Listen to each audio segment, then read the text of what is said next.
Awake to the sound of a hunting horn, you dance a ring in the gathering storm. If the solstice time gets your panties in a wad, it's just the coming of the horn god. He will call you out, make you sweat, give you a blessing that you'll never forget. So revel in the chase and let your heartbeat run. Blessed are the children of the horned one. Hi guys, it's KK Witchy, and what I will be doing for you guys today is making a protection incense on my desk. So I will be making this, and I want to run and get a couple of things that you'll need, or that I use, and I just wanted to share with you guys. So let's get started. So I got everything together. First, you will need measuring spoons if you want to measure. I normally use these two, and of course, if you're always using measuring tools, you want to keep your magical and what is it? Oh my goodness. What is it? I guess food,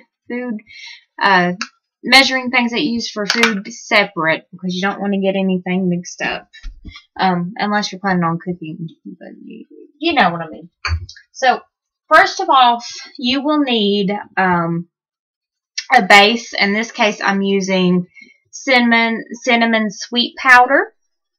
So, because I'm out of cinnamon sticks. Usually I use cinnamon sticks, but if you don't have sticks, or if you don't want to use cinnamon, you can use gum arabic powder for base, or you can use frankincense, sandalwood, anything of that kind of sorts for a powdery base. The reason I use a powdery base is because it's a little bit easier to let it burn when you're dealing with loose incense, because loose incense is kind of hard to burn when it's just the herb itself. So first I'm using cinnamon sweet powder. Again, if you have what they call a witchicino, which is a coffee grinder or anything like that, you can use that as well. So I'm going to be using 2 tablespoons of the base powder.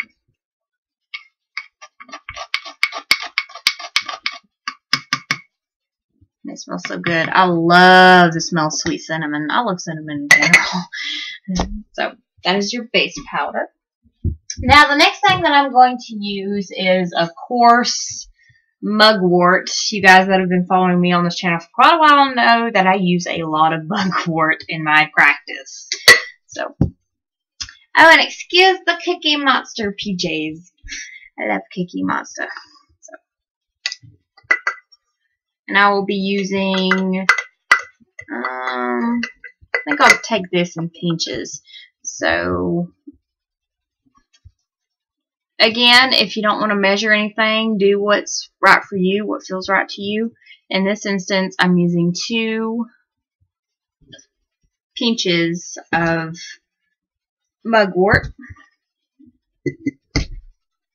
Again, you guys know that I use mugwort quite often. The next thing I'm going to be using is sage. Now, the reason I'm going to be using sage is first of all, I want to make it clear that if you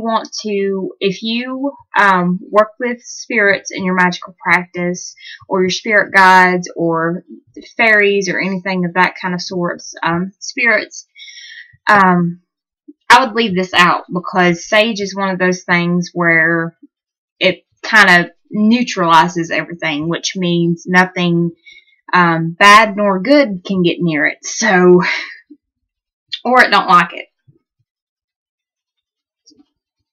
Also, salt is one of those things as well, which I'll be getting that in a minute. Now, again, if you're working with spirits or want to work with spirits, do not incorporate sage in this ingredients. This is a all protector loose incense that I'm making, so I'm going to be using about a pinch and a pinch and a half on that, because I don't want to overdo it a bit. Next thing that I'm going to be using is, you guys know that I use a lot of rosemary leaf as well. So, rosemary, it is a big associated with protection. So I'm going to just be using a pinch of that.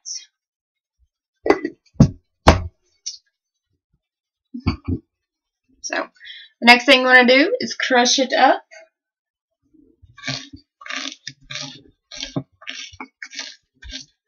And you want to make sure that you put your intent into it as well. You know, let it know that it's used for protection. Again, if you're wanting to work with spirits, do not incorporate sage or anything like that into that. I usually incorporate lavender with it as well, and I'm out of lavender, which means I need to get some more. You guys that have a garden, you guys are so awesome. So if anybody has any lavender in their garden, send me some. Please. I'm dying for lavender. Okay. So that is what it should look like. If you want to crush it up some more, you can do that as well. If you want to add a little bit more cinnamon base, you can do that too, or any other kind of base that you wish to use. I think I just quite a bit to do that with. So that's what it's supposed to look like. Now the next thing I'm going to be adding is sea salt, and I'm just going to be adding a little bit of it. If I can get my cork out, get my cork out of the hole. Okay, that sounds dirty. I shouldn't say that. Okay, so I'm just using a tiny bit, Kayla, tiny bit, not a palmful. So maybe a pinch. Okay, I lied. 2 pinches. So 2 pinches of that, and that is my sea salt. Now again, this is a all protection base thing, or loose incense, which means it's going to protect you against whatever it is. I just lost my cork. I hate it when that happens. Okay, I'll find it in a minute. Now, you want to crush it up again. Especially if you're dealing with negative spirits. This is a really good loose incense to make.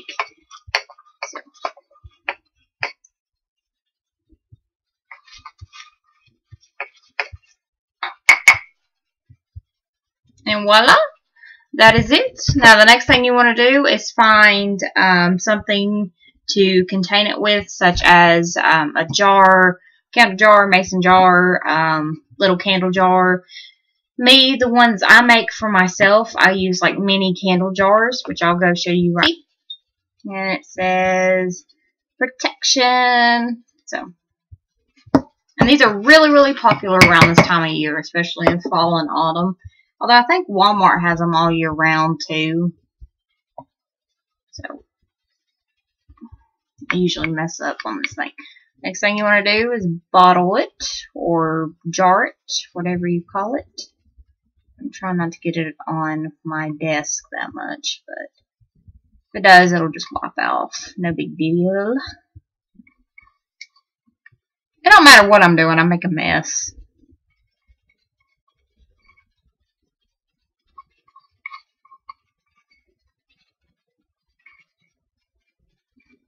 Yep, there we go.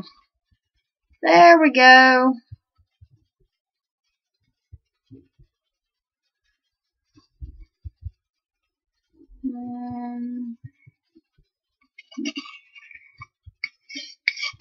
That's the reason I did it on my desk. That way I could just wipe it off. And voila.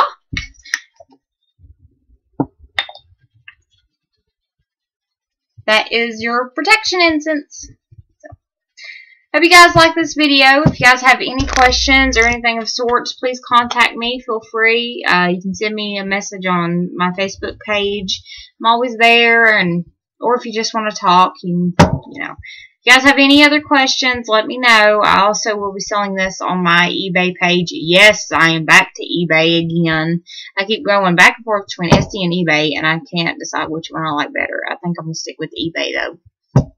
So, even though eBay's kind of a big hassle, I like eBay a lot. So, I'm not quite ready to walk away from it. So if you want to shake it, maybe let it sit on your altar for about 2, 3, 4 days, or charge it under the full moon or the sun, or however you want to. If you want to charge it at all, you can do that.